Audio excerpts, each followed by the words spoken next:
Yo les gars, bon, je fais cette petite vidéo pour présenter le Yeti. J'imagine que ça pourra en intéresser certains, puis pour les plus curieux, ça leur permettra de voir.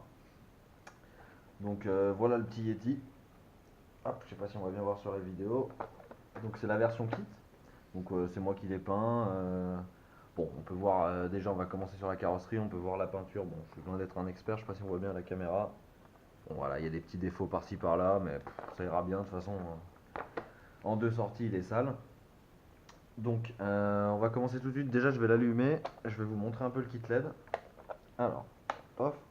Pour l'ouvrir, il y a un système qui est franchement pas mal. Il suffit en fait juste d'enlever les deux clips là. Et on peut basculer la carrosserie. Il faut le soulever un peu parce qu'il y a la barre anti-roulis derrière qui bloque. Hop, alors attendez, je vais le tourner. Hop, on va prendre la radio. Bien allumer la radio avant. Hop, petite Spectrum, hein. Avis au Futabaman. Salut les gars. Donc, alors, je vais brancher la batterie dans un premier temps. Hop là. Donc, je sais pas si on va bien voir. Hop là. Donc là, j'ai les interrupteurs. J'ai essayé de faire en sorte d'avoir un interrupteur pour le. Je sais pas si on voit bien. Hop, je sais pas si je suis en face. Donc un interrupteur pour le kit LED et l'interrupteur ici donc pour démarrer. Donc on va le démarrer tout de suite.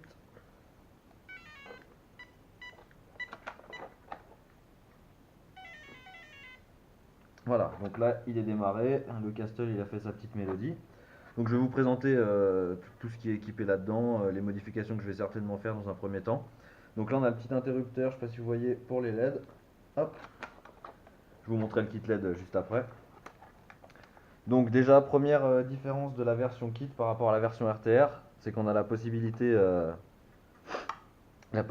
comment dire, d'avoir En fait on a une calandre, je vous montrerai ça après, mais il y a la calandre avec les vrais feux, enfin c'est des supports de feu. Il suffit juste de mettre le masking tape devant là. Et après, on peut avoir des vrais phares comme sur un Scal quoi. À l'arrière. Hop, donc j'ai mis deux petites LED bleues. C'est un kit LED en fait. C'était sur une prise Futaba. C'était tout un kit LED complet que j'avais pris sur Banggood il y a un petit moment. J'en ai profité, je l'ai mis là-dedans. Bon, le problème c'est que Axial ils sont marrants, ils nous mettent les supports, mais les petits caches ils sont en option. Parce que je sais pas si on voit, mais non, il y a des petits caches comme une petite vitre. Bon, ils y sont pas, c'est pas bien grave, ça tient. Donc voilà, qu'est-ce qu'il y a à dire de plus sur le véhicule comme ça? Franchement pas grand chose, moi j'aime bien le look, après le look on aime ou on n'aime pas, un Rock Racer.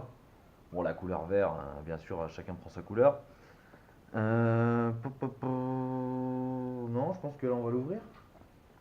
Alors donc, hop là, la caméra, on va rester là. Donc derrière des clips classiques en fait c'est le système que je vous disais. Paf, on retire les deux clips. Et en fait il suffit d'aller appuyer ça. Ça va pas être évident avec la caméra. Hop, hop, pareil de l'autre côté.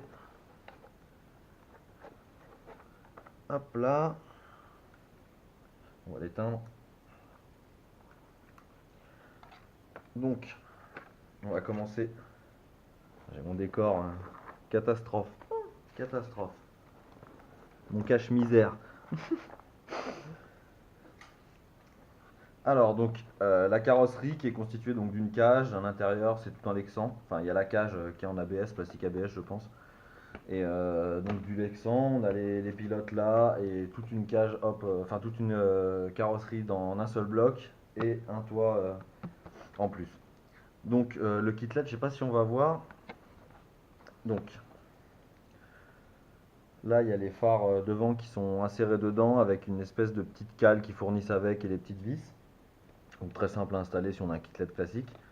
J'ai essayé de passer les câbles bien proprement. Pof, pof, pof, c'est qu'on voit. Je les ai mis avec des Riesland, enfin des Serflex Riesland, on appelle ça comme on veut. Je les ai calés là-haut pour pas qu'on les voit. Donc pareil, même système derrière, hein, il y a des petites cales qui sont livrées avec. Donc, vous voyez, en fait, il n'y a pas comment dire, les espèces de caches devant en plastique. Bon, c'est pas grave, mais c'est vrai que ça aurait été un petit peu plus esthétique. Euh, Sinon, que dire de plus? Donc voilà, chez Axial, il y a bien le détail, les autocollants. Bon, je sais pas si on verra sur la caméra. tableau de bord, GPS, les petites ceintures Sparco, le petit extincteur. Ça, je crois que c'est pour mettre une roue, j'ai pas encore regardé. Et ils ont même donné un espèce de radiateur. Je l'ai pas encore mis, mais je vais l'installer certainement. Donc bon voilà, après la coque, je l'aime bien, je la trouve jolie. Je vais certainement, enfin je les ai commandés, là je dis je vais certainement, mais je les ai commandés, des plaques en inox pour pouvoir retirer ça et directement rouler avec les cages, ça lui donne un look un peu différent, c'est sympa. Donc voilà, on va mettre ça de côté. On va éteindre la radio parce que ça sert à rien de la laisser allumer. Pof. Donc, bon là j'ai enlevé la cage, mais on voit déjà tout de suite que le véhicule est, enfin, il est positionné bas quoi. Je sais pas si on voit bien, mais voilà quoi. Il se positionne très bas. C'est les ressorts d'origine. J'ai dû baisser le truc à fond parce que bah, une fois que le truc est tout en haut, les amortisseurs ils touchent même pas quoi. Enfin le ressort touche même pas. Enfin c'est catastrophique. Le truc est posé comme ça. En plus ils donnent de l'huile fournie avec. Donc à l'arrière d'origine ils mettent de la sang. Autant vous dire que c'est de l'eau. Et encore, même l'eau je crois que c'est plus épais. Et devant, ils disent de mettre de la 300 ou 350, je sais plus. Donc bah déjà devant c'était catastrophique, hein. Déjà j'ai dû les remplir à fond dans un premier temps pour éviter qu'ils aillent tout en bas, sachant qu'il y a déjà une petite cale. Donc éviter qu'ils aillent tout en bas et quand les pneus se compriment, ça vient quand même taper le sol quoi. Parce que bon les pneus c'est du chewing-gum. Bon après sinon ils sont franchement géniaux, je les ai testés un petit peu sable, un petit peu de boue. Bonne accroche, ça va bien. Je dirais même que ça accroche un peu trop parfois, ça aurait été bien qu'ils soient un peu plus dur sur les flancs, je pense, pour éviter de moins, enfin, voilà, moins se balader sur le flanc comme ça. Et vu que les amortisseurs sont extrêmement mous devant, il a tendance à, malgré les barres anti-roulis à l'arrière, à basculer. Bon, après, on aime ou on n'aime pas. Donc déjà, je vais commencer par les différences, parce que j'ai déjà bien attaqué, mais je vais commencer par les différences du RTR et, enfin, le RTR face au kit. Donc ce qu'on a d'avantageux dans le kit, c'est déjà on a les biellettes, juste la partie centrale de la biellette, pas la chape avec la rotule, hein. Parce qu'il y a à savoir que c'est même les coudes, les rotules, on appelle ça comme on veut. Au bout de la chape, ce qu'il y a dedans, le petit coude, ils sont en plastique. Donc autant dire que bah, voilà, au bout de deux sorties, ça a déjà fait un peu de jeu. Bon, c'est pas grave, je sais qu'on peut y remplacer. Je peux vous donner la référence, je l'ai pas là sous les yeux, mais on peut y remplacer par des coudes Traxas ou même des autres coudes qui rentrent. Enfin, il suffit juste de trouver des coudes d'échappe assez similaires. Ensuite, en petite différence, on a quoi? On a aussi les. Je sais pas si vous voyez, on a des renforts pour les liens arrière là, des espèces de plaques qui se vissent des deux côtés pour renforcer. Donc on a ça, on a les jantes et les pneus qui sont différents. La version RTR c'est du BF Goodrich je crois, là on est sur du Falken Wild Peak MT. Donc voilà, c'est pareil, les jantes sont un petit peu différentes, mais c'est du beadlock plastique. Donc apparemment, une de ces maladies, c'est de déjanter. Donc je l'ai utilisé qu'en 2S pour le moment, mais enfin 3S ça ne serait tardé, on entend Facebook. Ping, ping, ping. Euh, donc dans les différences, on a donc les feux, ça, on a les cardans aussi, cardan avant et cardan central qui sont en alu, en acier, enfin je sais pas, mais c'est des cardans renforcés en alu il me semble. Cardan renforcé, il y a juste le cardan arrière donc là qui est encore en plastique. Donc c'est déjà pas mal par rapport à la version RTR. C'est déjà ça en moins on va dire. Qu'est-ce qu'on a d'autre? Je crois que c'est tout. Il me semble que ouais c'est tout. Donc ensuite moi je l'ai équipé donc pour le moment d'un combo Sidewinder de chez Castle Creation. Donc c'est un waterproof. Donc à savoir le moteur est sensored mais le combo est enfin le variateur est sensorless. À savoir que c'est un combo vendu ensemble. Donc chez Castle voilà ils vendent des moteurs sensored et vendus avec un variateur sensorless. Ça veut dire que vous ne pourrez pas utiliser le sensor de votre capteur. Pour ceux qui ne connaissent pas, en fait, le sensor, c'est une petite prise qui se branche ici. Il faut que faut que votre variateur soit compatible. Et ça permet, je ne saurais pas vous expliquer là correctement en détail dans cette vidéo, enfin vous pourrez trouver sur internet, mais ça permet d'avoir moins de cogging à bas régime. Le cogging c'est quoi? C'est quand vous appuyez un tout petit peu votre gâchette, comme ça, clac, clac, clac, clac, clac, clac, clac, ça, en gros, le moteur il galère un petit peu à capter pour vous faire sur les grosses lignes. Voilà, putain, mon cache-misère il tombe, c'est une horreur. Enfin bref, c'est pas grave. Passons. Donc c'est un 3800 kV. Donc là j'ai ce variateur en attendant, mais je vais me procurer un Mamba X, donc qui me permettra d'utiliser le moteur en Sensored. Et donc ça sera un petit peu plus pratique et plus agréable, on va dire, quand on veut franchir un petit peu. Parce que c'est un rock racer, l'utilisation première c'est quand même un peu de franchissement et un peu de course. Donc après il est extrêmement mou comme je disais. Mais on pourrait penser que c'est assez catastrophique, mais dans l'ensemble ça va. Bon, je vais rigidifier, je vais certainement commander des ressorts un petit peu plus durs et plus longs, de manière à ce qu'ils soient un poil plus haut, histoire de quand même garder un peu de débattement négatif, mais parce que là il est clairement posé en bas, hein. Là il est, voilà, il se met en bas et enfin, voilà quoi. Sachant que j'en ai plus en haut que en bas. Bref, l'arrière ça va encore. Bon là il n'y a pas la coque, mais il y a déjà la batterie, mais avec quand on met la cage et tout, il est, enfin, voilà, il reste pas grand chose en dessous quoi. Mais sinon, ça reste très agréable à conduire. À savoir qu'à l'arrière, on a un donc, pont bloqué, pont rigide et c'est bloqué. Et à l'avant, on a un différentiel ouvert. Donc c'est quand même assez joueur du cul. Que dire d'autre? Donc j'ai mis un servo à savoir aussi. Donc j'ai mis un servo Savox waterproof, le 15 kg. C'est celui doit faire une 38 euros, un truc comme ça.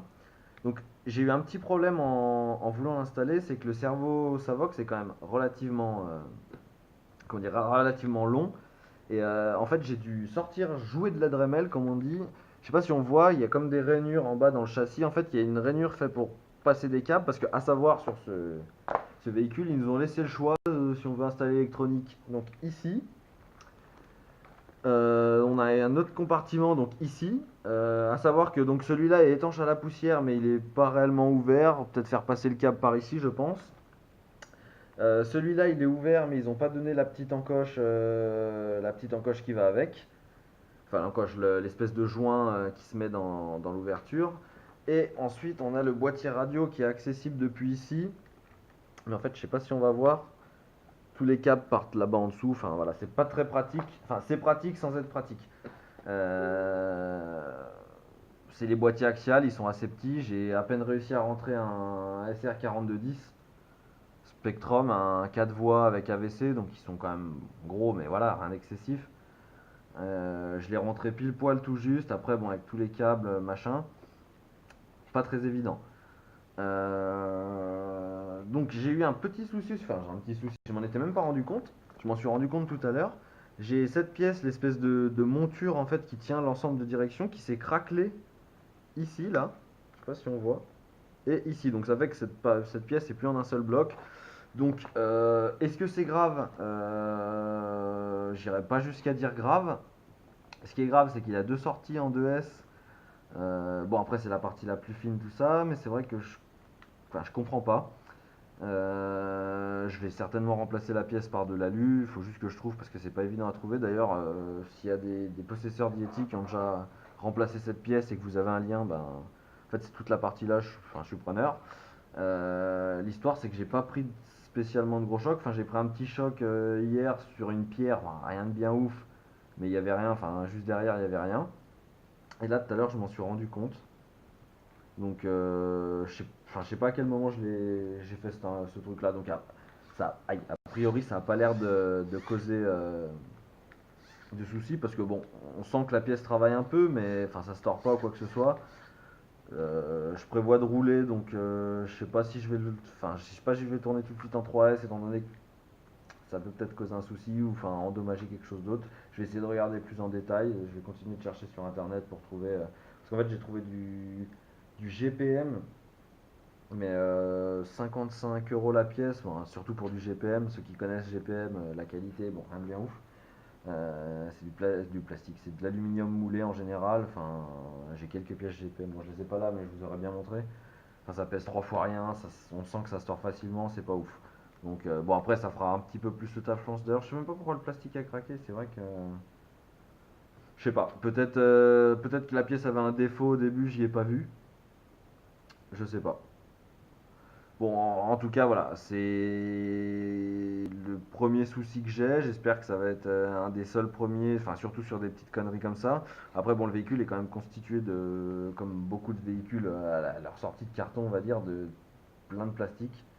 Après, le plastique, on aime ou on n'aime pas, mais c'est vrai que sur certaines pièces, notamment là qui est une pièce de renfort, ça pourrait être des pièces qui sont un petit peu plus solides, étant donné que, enfin vraiment, je sais pas si on voit,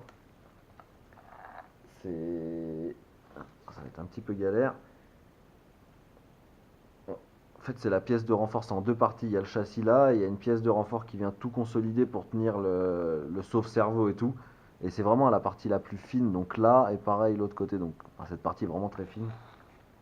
Je vais voir si je trouve pas de pièces, essayer peut-être de bricoler un truc, mais après c'est vrai que c'est assez complexe. Je suis pas outillé non plus. J'ai pas une usine quoi. Donc je l'ai pas encore testé en 3S, mais en 2S c'est déjà fun. Enfin à mon goût c'est fun parce que voilà ça crapaille pas mal et ça a une bonne petite vitesse, de quoi drifter dans le sable, tout ça, la terre. C'est vraiment joueur du cul et tout, c'est sympa vraiment. Franchement, c'est un véhicule, je pense que je peux conseiller. Il est clairement actuellement de tous les véhicules que j'ai essayé dans mon top 3. Après, Axial, on aime ou on n'aime pas. Moi, c'est une marque, j'ai commencé avec le SCX 10.2. Dans l'ensemble, j'étais agréablement surpris par sa robustesse et sa solidité. Enfin, j'ai pas eu de casse avant ouais, un peu plus d'un an. Et encore, j'ai cassé, c'était un peu de ma faute. Parce que j'apportais vraiment pas d'entretien à mon Scal. Enfin, vraiment pas, j'abuse un petit peu, mais c'est un Scal, voilà, ça roule pas très vite. C'est pas le truc qui s'abîme excessivement, on va dire. Donc je m'étais pas plus penché dessus, j'avais pas plus regressé que ça la transmission. Et enfin j'étais un peu en train d'essayer de franchir dans une rivière et j'ai un peu accéléré comme un Américain. Enfin bon. Sinon je parle beaucoup pour rien dire, je pense que depuis tout à l'heure. Alors je pense que pour cette petite vidéo de présentation, elle va bientôt être terminée. Je vais vous montrer un coup le châssis en dessous. Donc c'est bien, je ne l'ai pas nettoyé, comme ça on peut voir un peu les endroits où ça a tapé. Je sais pas si on verra bien sur la vidéo. Mais voilà, clairement on voit les endroits où ça frotte, donc vers les tirants là, ça tape beaucoup devant. Donc à savoir que il y a un truc que j'ai vu aussi sur le net, ils font une skid plate, donc skid plate, pardon, plate, skid plate, donc pour mettre ici en aluminium en fait pour protéger. À savoir que sur la version RTR, il y a deux trous sur le châssis que vous n'avez pas, si je dis pas de conneries, ou sur la skid plate ou sur le châssis, et qui vous permet pas de mettre cette petite skid plate sans devoir la repercer. Donc à savoir que si vous prenez le Yeti en RTR et que vous n'avez pas de perceuse, et que vous voulez mettre cette option là, vous serez peut-être emmerdé. Après je sais pas si c'est encore le cas, mais j'avais vu ça sur une vidéo. Putain nickel, j'avais mis des planches pour passer dans le fond noir. Et bah c'est râpé. Pof pof pof, ouais, sinon j'ai clairement fait le tour. Que dire de plus? Non, pour moi c'est un bon petit véhicule, voilà, bonne capacité de franchissement. Il est quand même relativement stable parce que il y a des barres anti-roulis derrière, ce qui permet de ne pas avoir trop de flexion du châssis à l'arrière quand il se penche. Quand il se penche d'un côté, ça permet à l'autre côté de ramener. On voit ça fait. Je vais me mettre en face. On voit que quand on appuie, il remonte un peu l'autre côté. Bon, après c'est pas non plus les barres, je pense que c'est des relativement soft pour pouvoir quand même garder une. Attendez, je sais pas si j'ai quelque chose là pour voir un peu la capacité de franchissement. Voilà. Donc, je pense qu'avec la coque, une grande bombe de peinture qui équivaut à. Qu'est-ce que j'ai fait de mon multimètre? Multimètre. 14-15 cm. Ça permet quand même de monter un trottoir sans que le châssis frotte ou, ou autre bizarrerie, dirais-je. Sinon, on va voir à la longue. Deux, trois petites choses qui m'ont chagriné au montage.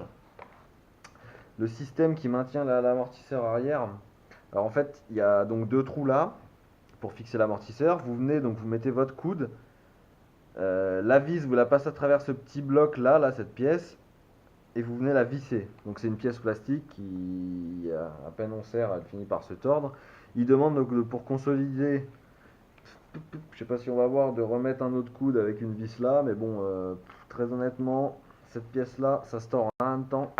À mon avis, ça va pas faire long feu ça. Ah oui, aussi le support batterie, parce que je vous ai pas montré le système. L'autre, il allait se barrer comme un voleur, il blablate, mais il montre rien.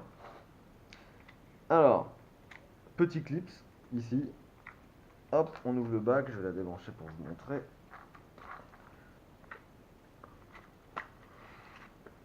Donc on la sort, c'est une batterie un peu de merde, je dirais.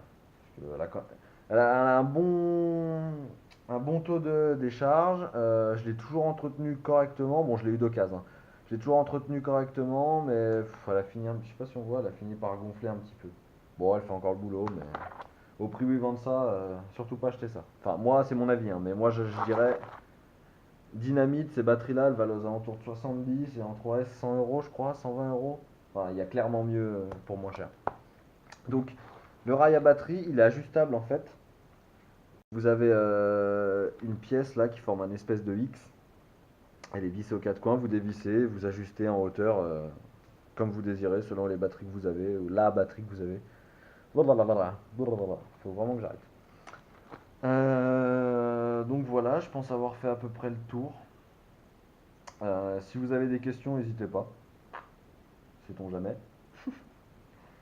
Et voilà, voilà. Donc, si vous avez aimé la vidéo, bon, j'ai beaucoup parlé, c'était un peu de blabla, j'ai pas présenté grand chose. Après, je suis pas un expert. Surtout que je compte ouvrir une chaîne YouTube dans pas long et ça sera pas du tout le même format. Donc, si vous voulez quand même que je présente dans un format comme ça, on va dire posé, avec un petit cache-misère, une petite GoPro chinoise qui filme ça, bah dites-moi, je peux présenter mes autres véhicules. Après, le problème, c'est que j'en ai deux trois qui sont en panne. C'est des petites pannes à la con, je suis en train de les réparer.